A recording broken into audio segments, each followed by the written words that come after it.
Ya saya nggak tahu karena belum pernah ada pembicaraan soal kabinet. Pak Prabowo lebih konsentrasi pada saat ini merumuskan, mengkaji soal makan siang gratis dan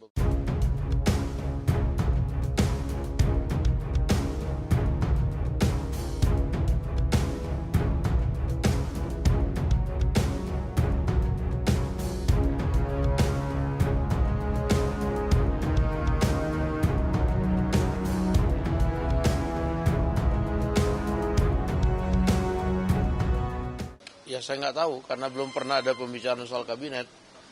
Pak Prabowo lebih konsentrasi pada saat ini merumuskan, mengkaji soal makan siang gratis dan beberapa program unggulan pada saat kampanye. Dan justru untuk pembicaraan mengenai bagaimana mengisi kabinet, siapa saja yang di kabinet, berapa jumlah di kabinet itu belum pernah dibicarakan. Demikian. Spesifik soal makan siang itu detail soal anggaran kah atau masalah distribusinya itu gimana?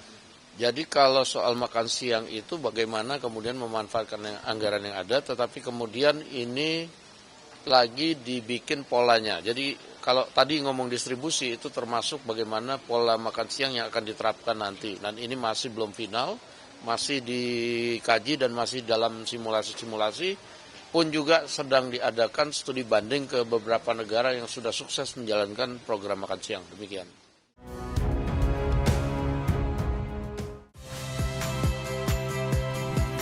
Saya Harjuno Pramendito. Saksikan program-program Kompas TV melalui siaran digital, pay TV, dan media streaming lainnya. Kompas TV, independen, terpercaya.